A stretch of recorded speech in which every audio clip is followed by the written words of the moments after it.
Welcome to Buckeyes Tomorrow Morning for Monday, September 25th. I'm your host, Tom Orr. The Maryland game is in 12 days. The game against Michigan in 61 days.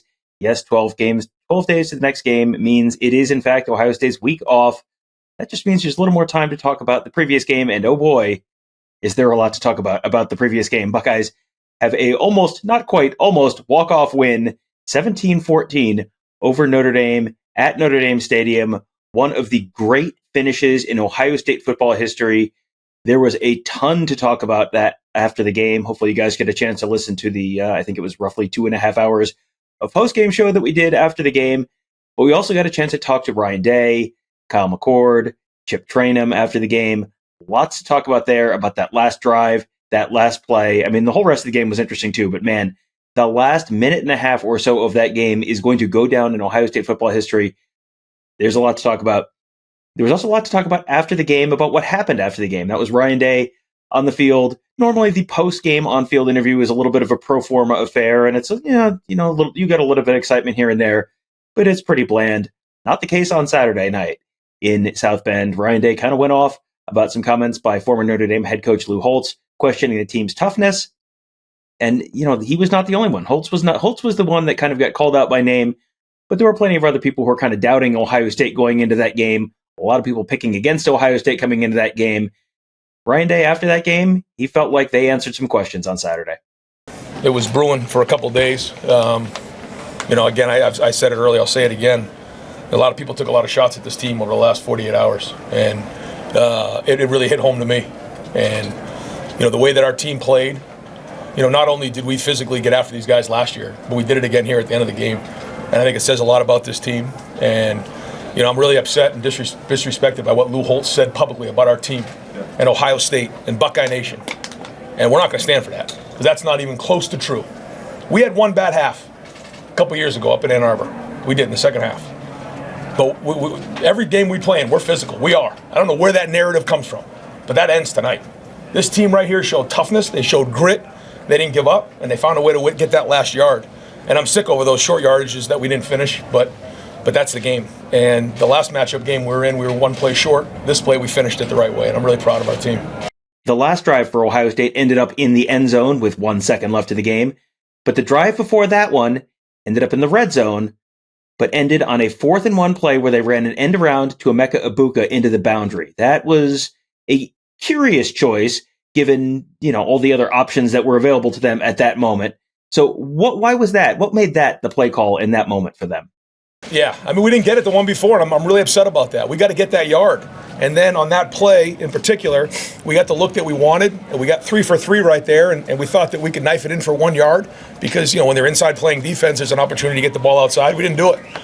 There was 4 opportunities where the whole game could be different if we convert in those situations. So upset about that, but I'm not going to be upset right now because that was one heck of a win for our team. It was a great win for Ohio State. It's always been Ohio against the world, and it continues to be to this day. And I hope everybody in BuckeyeNation enjoys that win, because to come in here to win like that after winning the way we did last year, because we physically got after them last year. We did. Put the film on. A lot of people make a lot of comments and don't watch film. Put the film on and watch what goes on. And for us to hang in there, because the momentum was going with Notre Dame at one point, and our guys stuck their foot in the ground, and JT makes a big-time play, and the guts of our team to go and win that game on the road. You're going to tell me this team's not physical, not tough? You're wrong. One of the big talking points going into the game was the fact that Notre Dame had an advantage at the quarterback position, with a real veteran like Sam Hartman, 6th-year quarterback, going up against someone like Kyle McCord, who, while very talented, obviously, was only making his 5th career start. Well, then when the chips were down, Kyle McCord led the Buckeyes on a game-winning drive. What did that show Ryan Day about his quarterback?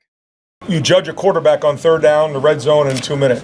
3rd down, I was just looking at the stats, was pretty good. 10 of 17. There was some nice 3rd down conversions there. And then to win the game in a 2-minute drill, that's what great quarterbacks do. And for his first top 10 road game to be put in that situation and come through says a lot about his future. There was some big time throws in there. Hung in there, he's poised, and what a great win for our program. But yeah, for Kyle to come in that spot, that's big. All right, so that was sort of the look at Kyle McCord and what that meant, that drive meant for him. But the 2-minute drill in general, particularly the pass to Emeka Egbuka down to the 1. What did Day see there in that last couple frantic minutes on the field? We spent some time. Is Kyle in here? Yes, he is. Yeah, we spent some time talking about 2 minutes today, right? Yeah. And it just talks about how when you work a game plan, you just keep grinding and you keep working and you keep working all the way up until 4 hours before the game. We met on 2 minute. We met with the receivers. We showed what we were expecting in that moment, and you never know exactly what you're going to get, but I think Kyle had good poise. I thought the protection was good, and there was some really clutch catches out there. Certainly Emeka had a big one. After that pass down to Emeka Egbuka down to the 1, the Buckeyes took a shot in the end zone. It was incomplete. So then they had one more try, 3 seconds left from the 1 yard line. Who was it that made the call to give the ball to Chip Trayanum to try and push it in on the ground? Me. I made the call. Was there doubt? I think I looked at the clock and knew there were 3 seconds left. So I'm thinking that's the last play anyways. You know what I'm saying? I knew we couldn't get 2 plays with no timeouts because we lost the timeout on the grounding. So I said, well, at this point, it probably just makes sense for 1 yard. Not only do we need to get that yard for this program, but I felt like it was the right thing to do schematically. It was a little surprising to see Day as fired up as he was after that game, especially given the reason for why he was fired up. Day talks a lot about ignoring the noise. The Buckeyes have the old poem, Man in the Arena, posted in their team room. The whole point is you ignore the outside noise. You don't pay attention to it. So what about this case? What about this time had him so fired up? Yeah, no, I mean, there's no doubt I am emotional. Because, in life, when people start talking and say things about you, at some point you got to put a foot in the ground. And our team did that. And it was a life lesson. It was. We always say ignore the noise, but every once in a while, after a while, someone's poking at you, you got to stand up for what you believe in. And that's the way, I was raised, and that's the way I'm going to be moving forward.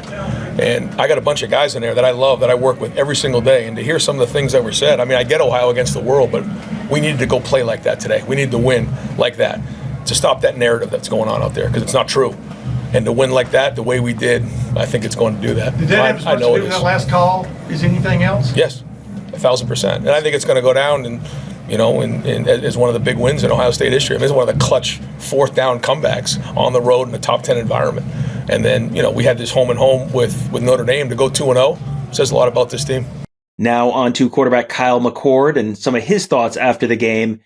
That was already, in just his 5th start, definitely going to be one of the signature moments of his career at Ohio State. Leading that 2-minute drill down the field to score the winning touchdown. What was that like for him, just to have to go through that and that kind of pressure? Yeah, we practice those 2-minute situations all the time. And, at that point, it was just, reverting back to our training. And, just my job is to get the ball in the hands of the playmakers and, let them do special things. And that's exactly what it was. It wasn't perfect by any means, but at the end of the day, we found a way to make it work, and, that's all that matters. After a game like that, everyone wants to talk about what it means for the team, and that's understandable. It's a team sport, and no one does it by themselves. But for Kyle McCord personally, what did that mean to him as an individual to be a part of that drive in that moment? Yeah, you can't draw it up any better than that. Down 4 points with a chance to go win it there at the end, and a historic stadium, a great environment against a great defense. You can't draw it up any better than that. And, to come away with the win, like I said, it wasn't perfect, still a lot to grow in, but, it feels really, really good. The key play on that drive was that pass down to Emeka Egbuka down at the 1, and that was a seed. That was a very difficult moment. It was 3rd and very long, and he threw an absolute bullet into a small window and hit Egbuka at the 1 to set up that winning touchdown. What was that play like for him? And then the decision to hand it to Chip Trayanum for the game-winning touchdown.